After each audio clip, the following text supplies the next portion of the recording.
Now that interview with Tim Shorrock from The Nation magazine, author of Spies for Hire, The Secret World of Intelligence Outsourcing. So, Tim, let's just to place this in context. Your interviews with some whistleblowers who have been really, if not prosecuted, persecuted in many ways by this administration. Place into context for us the Obama administration in terms of its crackdown on whistleblowers and its use, in particular, of the Espionage Act. Well, that act was passed during World War I. It has only been used sporadically. It was used against Daniel Ellsberg in the 70s, but it's mostly been used against people like Aldrich James, who are actual traitors and actual spies who passed on secrets and sold secrets to enemy countries like the Soviet Union. In this case, under the Obama administration, has used the Espionage Act a record 6 times to go after people not for being spies so much, but for allegedly leaking classified information. And mostly it's been used against people who have talked to reporters about information that the government considers classified, but is information basically about either government agencies or corporations breaking the law, or in this case, finding fraud, waste, and abuse at the National Security Agency. And we should say that it's not simply that they spoke to reporters about classified information, because frankly, we see that almost on a daily basis. Whether we, in articles written in the New York Times, in the Washington Post, the entire drone program was a function of I guess allowed leaks. I mean, these are specifically leaks that the administration didn't want to be leaked. Exactly. And also I must say that in this case, none of these 4 NSA whistleblowers released or were found to have released classified information. The only one of them who was actually charged was Thomas Drake, who had the highest security clearance of them and had the highest level job at the National Security Agency. He was prosecuted under the Espionage Act and several other federal counts. It was mostly had to do with his discussions with one reporter over a program called Thin Thread that I talked about in the article that had been developed in-house by NSA scientists. And he also had talked to that reporter about this corporate private program called Trailblazer that the whistleblowers believed had, was basically they were conducted fraudulently, and there was a tremendous waste of money and abuse of power in that specific program. So tell us about the 4 whistleblowers: Thomas Drake, William Binney, J. Kirk Wybie, and Edward Loomis. Well, Tom Drake had started out as in the Air Force, in these planes that fly around the world picking up signals. So he had been involved in signals intelligence as a soldier, and he went on to the CIA after that. This is like late 80s, early 1990s. He went to the NSA as a contractor, and he actually was there several times as a contractor until he was hired full-time in 2001, and he was there until 2008 at the NSA. The other 3 were basically, lifetime NSA employees who had started working there in the 1960s. And 2 of them, Ed Loomis and Bill Binney, had been involved in, computer programs, software engineering. And in the case of Bill Binney, kind of mapping out how to track and intercept communications around the world.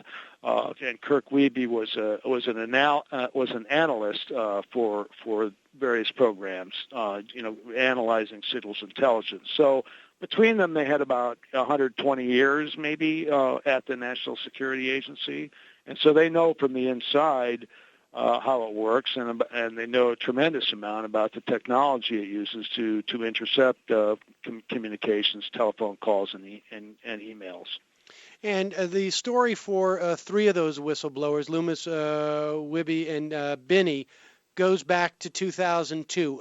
Tell us, what did they do that began this process that ended with them really, in many respects, having their lives destroyed by the U.S. government? Well, what happened was that they as the law asked people to do, if you find fraud, waste, and abuse within the government, they went and reported what they considered a tremendous amount of fraud involved in this project called Trailblazer, which was a privatized intelligence system that had been ordered up by the National Security Agency in 2000. And they went and they wrote a letter and said, you should look into this, you should investigate this, and they made their charges known to the Defense Department. And Tom Drake, who was, as I'd said, who was at a high level in NSA, actually joined their complaint as a he was supposed to be anonymous, but he provided evidence for their case.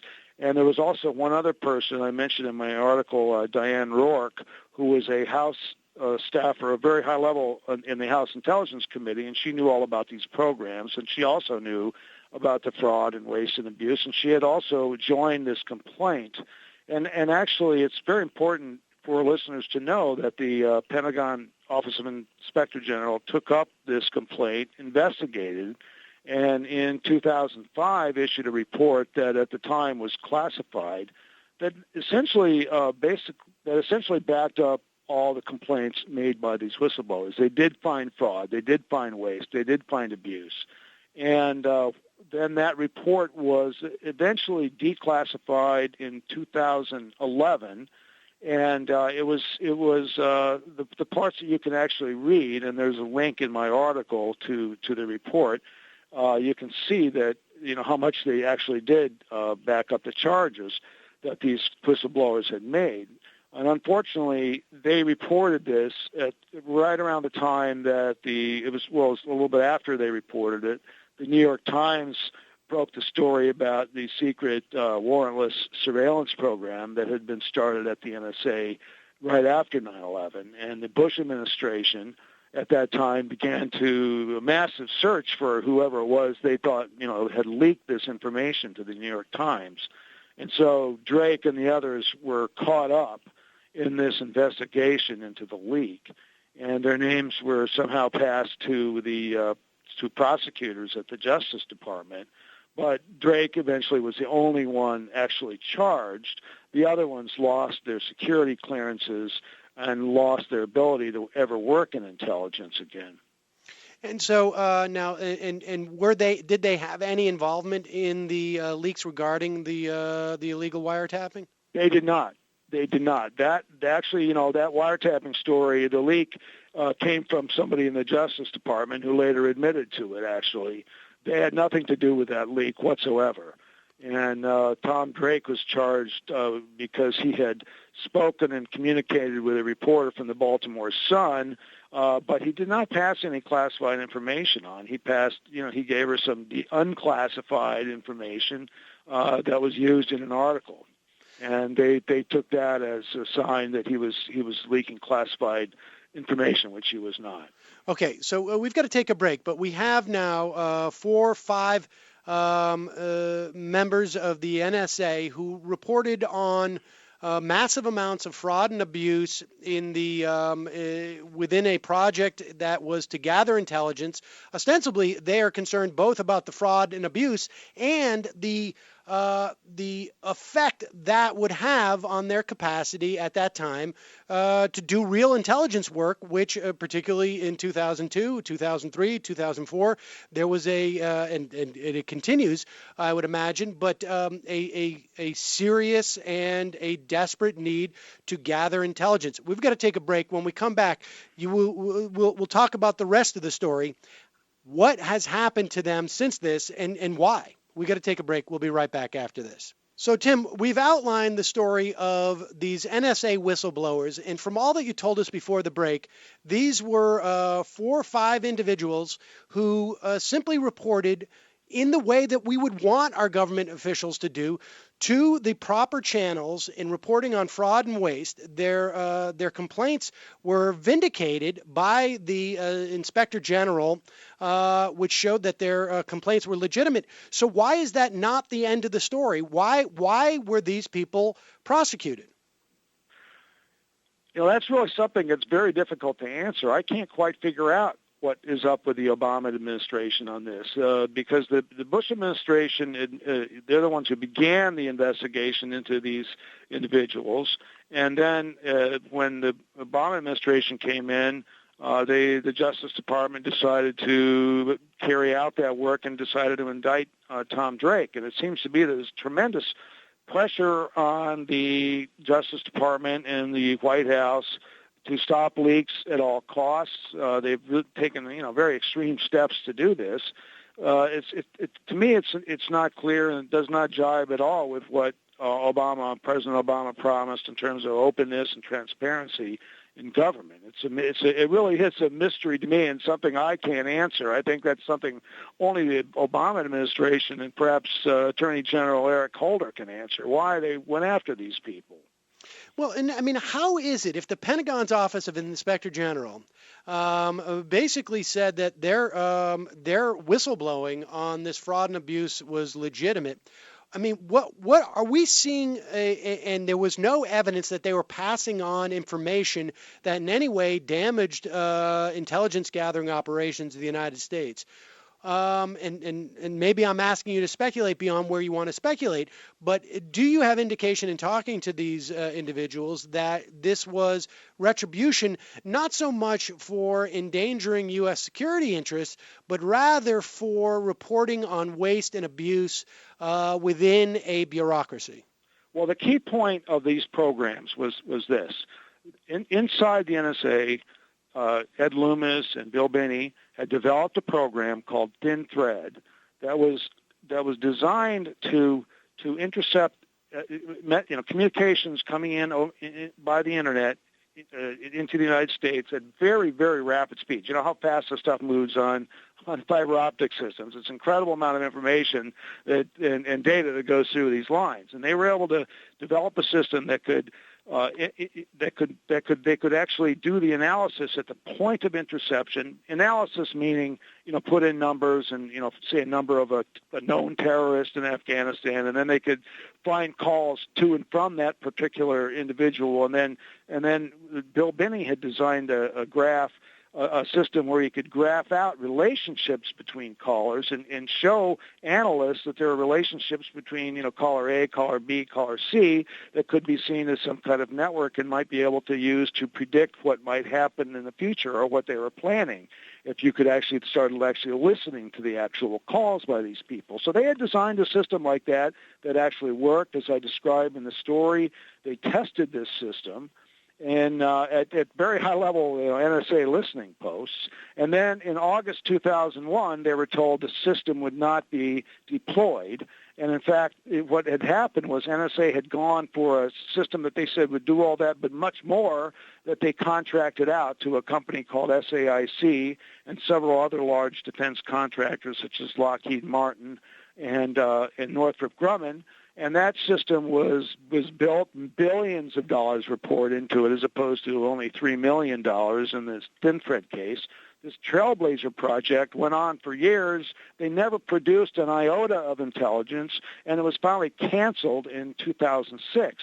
And what they say, what the whistleblowers told me, and what I quote them as saying, if their system had been in place in the weeks leading up to 9/11, they believe they would have been able to track some of the relationships between Al-Qaeda operatives that could have tipped off U.S. intelligence. They basically say NSA intelligence stopped in its tracks when they canceled their program, and that's what really infuriated them. That was one point.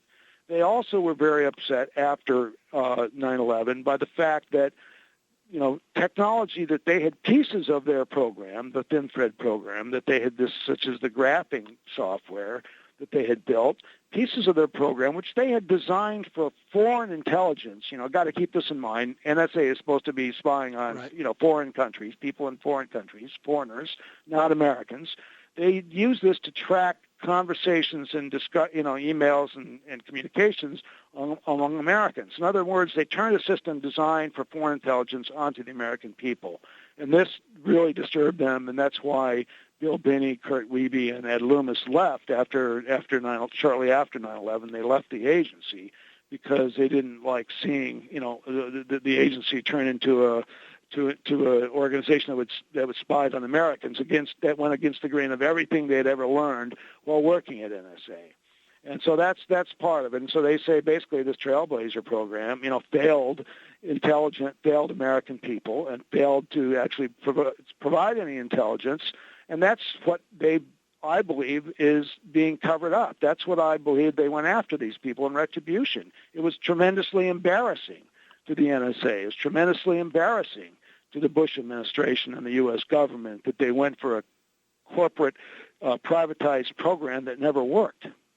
And now we have the Obama administration at least carrying on that that process of essentially breaking these individuals financially and socially, and leaving them really in dire straits, and presumably, I guess, to make sure that to the extent that they tell their story, it is at least somewhat disregarded. But I appreciate the work you've done in uncovering it, Tim, and I appreciate your time talking about it today. Thank you so much.